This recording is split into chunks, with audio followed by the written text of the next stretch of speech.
Life Unrehearsed, brought to you by Leanna Senior Transition Support, specialists in downsizing and seniors residences. And good afternoon. Welcome to Life Unrehearsed. My name is Matt Delvecchio, specializing in life transitions, downsizing in the senior living industry. And I'm Corrie Sirota, clinical social worker and psychotherapist specializing in grief and loss. Coming right up on the first half of today's show, many people have either left their jobs or have been pushed out due to the pandemic. But imagine making the decision to step away from your law practice in the middle of the pandemic at the peak of your career to focus full-time on writing. Well, we're going to hear from a Montrealer, Catherine McKenzie, who did just that. She's coming up soon, Corrie, and you know, we both had a special week. We both got vaccinated this week. How did it go for you? That's right.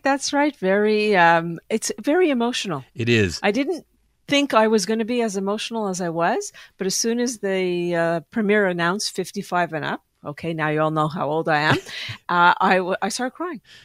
And then when I went for the vaccine, I did. It was a long line because it was the first day. But I got into the car after and I started crying. You know. And today my husband got vaccinated and I started crying. But you're right. It is emotional, and just to go through that process, it's a smooth process for those that are worried. It goes very smooth, and you really feel this sort of sense of relief. You're not quite out of the woods, right? But it is emotional, and so we could only encourage everyone, if you can, please go get vaccinated. What do we have coming up on the second half, Corrie? So we know that anxiety all over is on the rise, but we wondered about how does it affect our littles, as I'll call them, the little kids, and we're seeing it younger and younger. So we're going to be talking to a mom who wrote a book based on her experiences in managing anxiety for her own children. Now she's literally helping children manage their anxiety in a fun and imaginative way. That's all coming up after the 3:30 news. Yeah, it should be interesting for parents and grandparents that are listening as well that can help out. All right, Catherine McKenzie is a best-selling author who sold over 1 million books. She practiced law in Montreal for 20 years before packing it in at the peak of her career so she could focus full-time on writing. One of her most recent books, in fact, You Can't Catch Me, it's called. It's been optioned for a television series, in fact, by Paramount TV. And we have Catherine on the line. Catherine, welcome to Life Unrehearsed. Thank you for having me. Well, thanks for coming on the show here. All right, let's talk first. We're going to go back a bit, Catherine, about your law practice. Sure. You graduated from McGill, practiced law for 20 years, and you grew your law practice. In fact, you had a high-profile case coming up against Bill 21. You were representing Justin Trudeau in a defamation case, and you were named on numerous lists of Canada's best lawyers. So obviously, law at one point in your time was your passion. What was appealing about being a lawyer, and a good one at that? Well, I think it's a profession that has a lot to recommend it. Particularly in litigation, you're always learning new things because your expertise is, how to bring a case to trial, but each case involves a different industry, and so I learned things like how to make wallpaper and paint and rail ties, and so I was always learning, which I liked, and there's also a puzzle investigatory aspect to it, as you try to figure out how the pieces fit together, and then going to court, I always enjoyed that as well. It's fun to argue and persuade people, so there's lots to recommend it. So that was something that you clearly not only enjoyed, but were very good at. And then I understand that at the same time that you were practicing law, you were writing on the side. In fact, you've written 10 novels. Our listeners need to know 6 of them made it to the Globe and Mail bestseller list. How the heck? I think I'm a busy person. How the heck did you find time to do all this? Yeah, nobody's ever asked me that question before. Yeah, I mean, you know what? I sort of fell backwards into it, honestly. I started writing, so I was called to the bar in 2000, and I started writing my first novel in 2006, and I was just doing it because it was something that I kind of felt compelled to do, and I was having fun, and then I decided to try and get an agent when I was finished, with a book that I thought other people might want to read, and that eventually turned into a book deal. And that's when I realized that I had turned my fun hobby into a second job that I didn't need. But I still had stories kept coming to me, and I think you make time to do the things you love, and so I found a way to do both for 10 years. My first book came out in 2010, so for 10 years I was publishing and writing, and I actually think that in a way it helped me stay in the law longer, because I had this other thing that I was passionate about and was able to carve out time to do, and it gave me something other to focus on than the pressures of a practice and the stresses that come with it. Well, not bad for a side gig, Catherine. 10 novels, 6 bestsellers. We're talking with Catherine McKenzie here on Life on Rehearse with Matt and Corrie. And Catherine left a lucrative law career and to start writing full time. So it reached a point where you finally said, okay, enough of the law career. I'm going to write full time. And you were really at the peak of your career. And so I guess what were some of the factors that played into this decision? Well, I started working at the firm that I worked at when I was 23 after my second year of law school, and I was 46. So I literally had spent half of my life in the same job. And, as a lot of people do, I think, in their mid-40s, I'm not saying I had a midlife crisis, but, you look around and you sort of say, is this what I want to be doing for the next 20 years of my life? And I realized I didn't think it was. I felt like I had sort of done all of the major things that there was to do, and while I still liked lots of the practice, it was just going to be more of the same. And then once you make that decision of, okay, I don't think I'm going to do this until I'm in my 60s, then it's sort of like, okay, well, when do I leave then? So it was a long process. It was something I actually thought about off and on for a couple of years. At some point during the pandemic, I came to the decision that was the time to do it. Okay, so now we have to have some real talk here. Fact, there's a lot of focus going on around women both leaving and actually being pushed out of the workforce due to this pandemic. So I'd love to hear your opinion on this. Well, that's definitely not my story. I was not pushed out. I don't have kids, so I definitely did not face the same kind of pressures that so many women are facing in the pandemic of having to juggle their jobs and childcare, and men too, but I think these things do still tend to fall a lot on women. So that's not my story.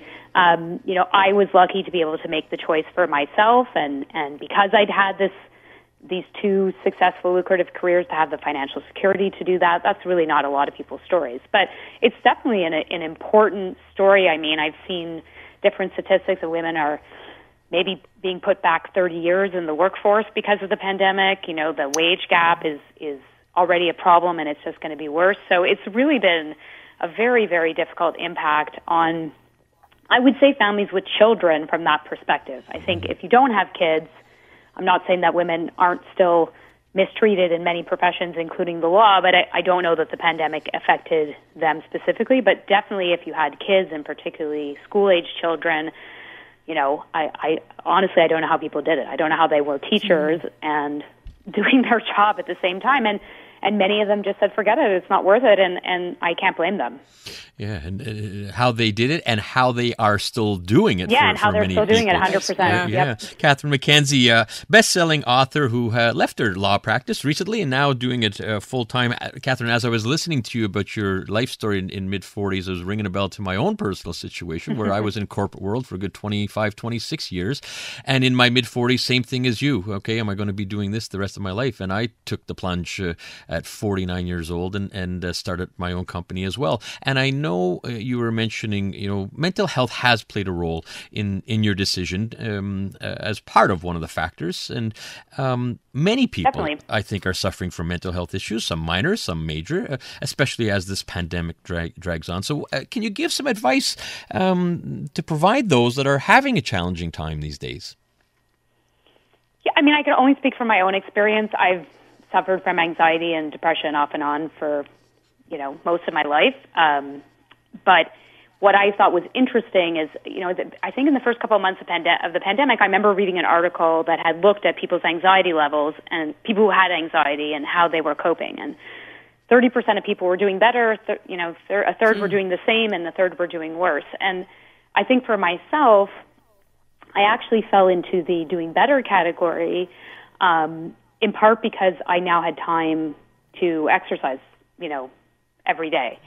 And Right. that definitely made a difference for me. And I think, just from people working at home, one of the things that I had culled from writer friends is people always say, oh, it's great, you can be in your pajamas all the time, but it's actually not good for you to be in your pajamas all the time. That's true, right. Psychologically. So, my advice always with people who are struggling, and it's something that's helped me as well, is, when you set an alarm, get up in the morning, have a shower, change into clothes, even if it's different pajamas. It's things, having that routine that you would have if you had to go to a formal workplace, I think is important.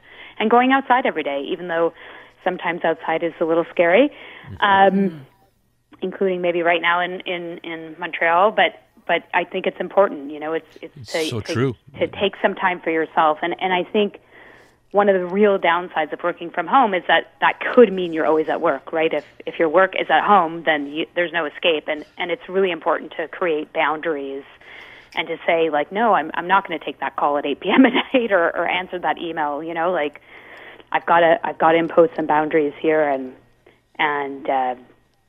keep some time for myself, because I think that really wears on people when there's no boundaries.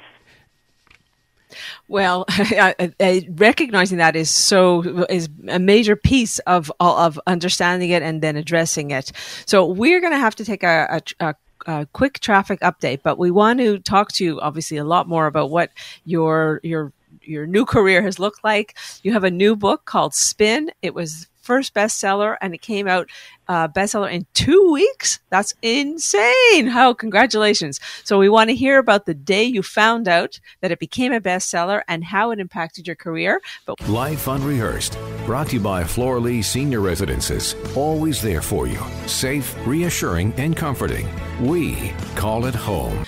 now, I stand corrected. I understand it was your first book called Spin that was Yes. a bestseller, and it came and it became a bestseller after simply 2 weeks from publication. So I want to hear about the day you found out it became a bestseller and how that impacted your career. So I don't know if back then they actually posted the bestsellers online, but I didn't know that they did. And so I went to the grocery store to get the Globe and Mail, and I remember flipping through it sort of with my hand shaking to get to the section where they print the bestsellers, and there it was on the Canadian bestseller list. I'm trying to remember, maybe number 8 or something like that. And yeah, I mean, it was surreal, obviously. I had just seen my book in a bookstore for the first time the week before, and I have the newspaper, and I have it framed with a cover of the book. Nice. Very, very cool. You know, Nice. and that must have been, I'm sure, a memory for life. I'm glad you were able to frame that. That's a great memory. And, you know, just to remind our listeners, you know, you continued with law, ended up writing 10 novels while you were practicing law, but eventually you packed it in and you're going to do this full time. But, you know, to many people, I would say the vast, vast majority of writers, it's not an easy way to make a living, Catherine, especially after being compared to a lucrative career as a lawyer. But did this make your decision to leave your law practice even more difficult?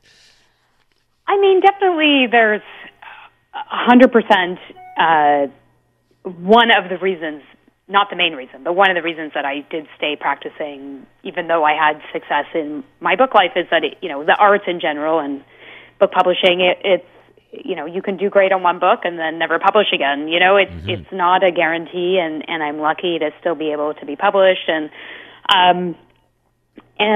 so, yeah, I definitely wanted to get to a place where I felt a certain sense of financial security, so that if it did all go away, I'd be okay, you know. So yeah, it's definitely riskier than a law practice, for sure, from that perspective. Well, but fair to in terms of making that balance and not just jumping, even though you did enjoy, well, both. And so now I know you have a new book that's being released on April 20th called 6 Weeks to Live, which is a fascinating title for me, given what I do professionally. So I understand that it may be Book of the Month in May at Walmart. So let's hear more about that, please. Yeah. Well, they have a book club once a month, and it's going to be the book of the month in Walmart, Nice. which is great. I'm super excited. And it's going to be launched April 20th. April 20th, Just out of curiosity, how long does it take typically to write a novel, Catherine? Here's, this is number 11, I think, for you. Yeah. And how long is the process? I mean, normally to get a first draft, it's approximately a year. And that doesn't mean I'm writing on it every day. And certainly, obviously, when I was practicing law, I definitely wasn't writing on it every day. But from getting the idea, fleshing out the idea, starting to write the book, and then, having something that I'm comfortable turning into my editor, usually takes about a year. It's funny that you say that, turning into your editor, because I have one book and the editing process was, oh my gosh, it was really something. I think I understand yours are fiction. Yes. Yes. So what inspires you? I mean, it's really different for each book.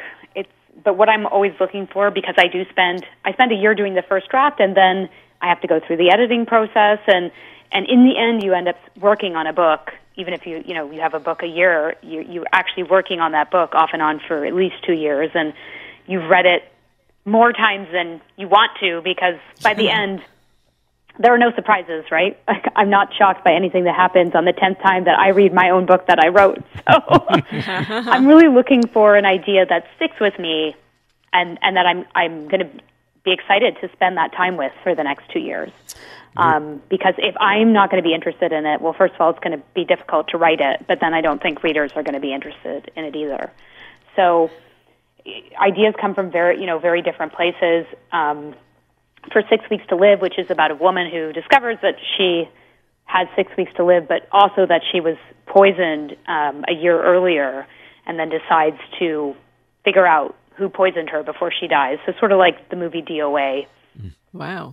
If you remember that. I'm like a huge Criminal Minds, whatever. That's Catherine McKenzie, who left her law practice after 20 years to pursue a full-time career in writing, and seems to be really, it sounds like you're doing so beautifully and so well with all this. I think it's amazing. Yeah, Catherine, your world has been changed, and that's even before a pandemic. But with the pandemic, how has this affected the launches of books and publications? It's just a lot different than your 10 other books, different. I'm sure. Yeah, I mean, so how are you doing I'm doing an online Zoom for the launch, and it's different. It's normally I would be doing, I kind of called it the never-ending book tour, so I was kind of always on.